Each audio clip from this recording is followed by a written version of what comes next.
чунки ман ин корро аниқ мекунам. Ман ӯро дар якум раунд ба нокаут равон мекунам. Агар шумо фикр кунед ки ин гуна реаксия ба ман халал мерасонад, пас ман шуморо ғамгин кардан мехоҳам. Ман ҳоло ҳам ҷавонам, лекин кал шуда истодам. Хулоса ман аз ту дида бартарӣ дорам. Ман марди ҳақиқиям бародар. Бародар, рӯзи якшанбе ман туро мешиканам ва баъд суҳбат мекунем, майлаш? Мебинем бародари ман. дӯстон, ба шумо ширкати шифофарморо тавсия медиҳем ки шумо аз ширкати шифофармо ҳама намуд дороҳои гиёҳиро дастрас карда метавонед. Аллакай чанд сол мешавад ки мо бо ин ширкат ҳамкорӣ мекунем ва ба боварии комил ба шумо низ тавсия медиҳем. Шумо метавонед ки аз ширкати шифофармо дороҳо барои хароб ва фарбешавӣ, барои дил, барои дарди мушакҳо, барои хунукзадагӣ, равғани тозаи сиёҳдонаро дастрас кунед ки ба ҳамаи дардҳо шифо мебахшад. Ҳамчунин ширкати шифофармо ҳиҷома доранд ки дар он ҷо фитобочка, массаҷ ва ҳиҷома бепул аст ва шумо метавонед ки рафта ҳиҷомаи бепул гиред. Барои ҳамин худи ҳозир ба рақамҳои дар рӯи экран буда занг зада дороҳои гиёҳии дар кории худро харидорӣ кунед ва ҳатман аз номи канали мо Паҳлавон салом расонед. Ба ҳама салом, ташаккур ки омадед. Ки якум савол дорад? Илия, аз ту оғоз кардан мехостум.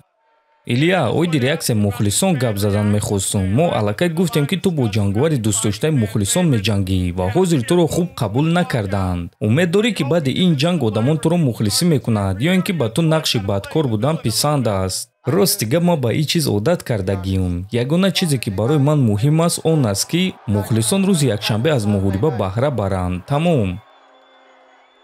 чӣ гунае ки ҳамаамон медонем Чарлз Дариуси рекорд дар ғалабаҳои фаврӣ дорад. Агар ки туро дар якум раунд манъ кунӣ, чӣ гунае ки худат пешгӯӣ кардӣ, ин ғалаба чӣ гуна эълон ба дигар ҷанговарон ва ба UFC мешавад? ман оиди финиш фикр намекунам. Ман танҳо пирӯз шудан мехоҳам. Ман ғалаба ба даст овардан мехоҳам. Ман барои ин чиз омада истодам. Илия, ту чӣ мегӯӣ? Агар ки ту Чарлзро дар якум раунд манъ кунӣ, пас ин ғалаба барои мероси ту чӣ медиҳад? ӯ ғолиб шудан мехоҳад. Ман фикр мекунам ки ӯ муроди худро ба ҷой воқеиятан дидан мехоҳад.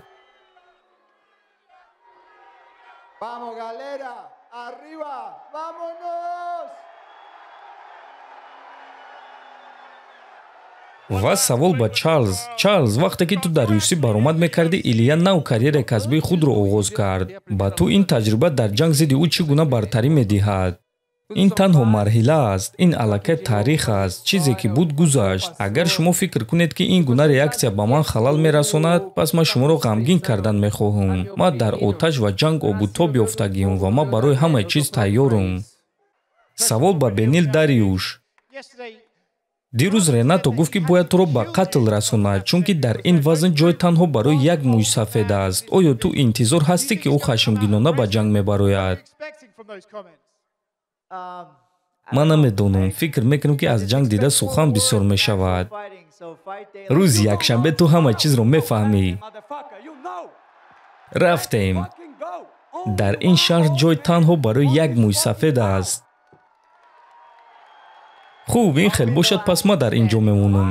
боз медонӣ чӣ? ман аз ту дида 15 рӯз ҷавонтарам. барои ҳамин эҳтиёт кун. рӯзи якшанбе ман туро фавран манъ мекунам. гӯш кун ҷавони хуб, ту ҳоло ёшӣ, ту ҳоло вақт дорӣ. дар ин ҷанг бой медиҳӣ, лекин ту вақт дорӣ. ман ҳоло ҳам ҷавонам, лекин кал шуда истодам. хулоса ман аз ту дида бартарӣ дорам. ман марди ҳақиқиям бародар. бародар, рӯзи якшанбе ман туро мешиканам ва баъд суҳбат мекунем, майлаш? мебинем бародари ман. Ренато, дирӯз ту гуфтӣ ки дар ҷанг зидди Ислам Пулӣ бисёр кор кардӣ, аммо ду мағлубияти пайдарҳам дар ин марҳилаи карьера. ту чӣ гуфта истодаи бародар? оиди бохт бо Майкано гап назан.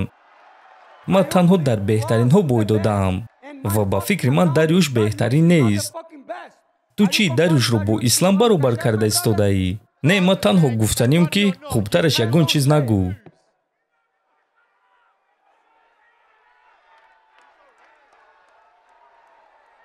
хубтараш ягон чиз нагӯ бародар. ин вақти мани Майкано аст. пеш ман бой дода метавонистум. медонӣ барои чӣ? барое ки ба ман бо биткоин пардохт мекарданд. акнун бошад ба ман доллар медиҳанд. барои ҳамин ман бояд ки ғолиб шавам. савол ба Илия. Илия, агар ки ту рӯзи якшанбе пирӯз шавӣ, пас ту ҳамагӣ дар 9 муҳориба дар 2 вазни UFC чемпион мешавӣ. ин гуна дастовар дар чунин муддати кӯтоҳ барои ту чӣ маъно дорад? ман беҳтаринам. ман беҳтарин ҷангувар дар ҷаҳонам. ва савол дар он нест ки ман ин корро мекунам ё не, чунки ман ин корро аниқ мекунам. Ман ӯро дар якум раунд ба нокаут равон мекунам. мухлисон доимо ин гуна рафтор мекунанд, лекин баъди ҷанг шумо медонед ки чӣ гап мешавад. савол ба Илия, Ҳабиб чанд муддат пеш гуфт ки пеш аз ҷанг бо Ислам ҷанги туро зидди Чарлз дидан мехост. ӯ фикр мекунад ки ту Чарлзро мезанӣ. дар ин суханҳои Ҳабиб чӣ мегӯӣ ва ба фикри ту барои чӣ Ҳабиб мехост ки ту аввал бо Чарлз ҷангӣ ва баъд бо Ислам? ростӣ барои ман фарқ надорад ки ӯ чӣ мехоҳад. ту Волкро ба нокаут равон кардӣ, Максро ба нокаут равон кардӣ, ваъда додӣ ки Оливераро дар якум раунд ба нокаут равон мекунӣ. гӯй ки чунин легендаҳои варзишро ба хоб равон кардан ба ту писанд аст? албатта, чунки вақте ки ту легендаҳои ҳақиқиро шикаст медиҳӣ, ту бо мурури замон худат легенда мешавӣ, чӣ гуна ки Дана гуфт. савол ба Илия Топурия: ба назар гирифтани номи Чарлз дар ин варзиш, ҳамаи дастовардҳои ӯ, ғалаба зидди ӯ барои мероси ту ва ҳадафи бузургтарин ҷангувар дар ҳама замон шудани ту чӣ маъно дорад? албатта ки ин чиз маънои калон дорад. ғалаба зидди чунин ҷангуварон. ӯ легендаи варзиши мост. барои ҳамин ин ғалабаи калон барои карьераи касбии ман мешавад. эҳтироми калони ман ба Чарлз, лекин ман вазифаи худро иҷро мекунам. ва савол ба Чарлз: ба назар гирифтани эҳтироми калоне ки ҳама ба Илия доранд ва ба назар гирифтан ки бисёриҳо ӯро шоҳи UFC мебинанд, агар ки туро шикаст дода тавонад, ғалаба зидди ӯ барои мероси ту чӣ медиҳад? ин ғалабаи калон мешавад, сармояи калон барои мероси ман, на танҳо дар UFC.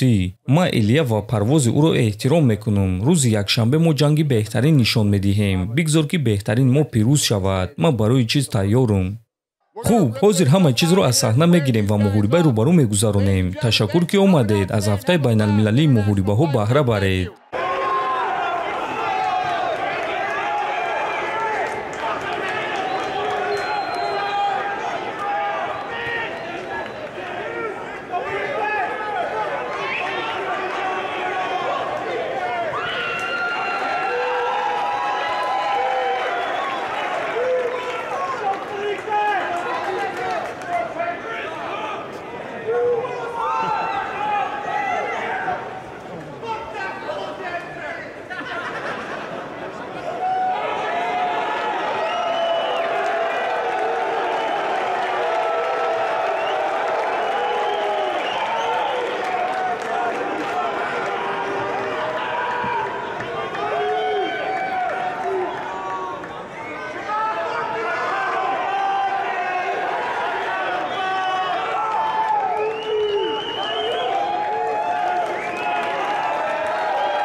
Defender!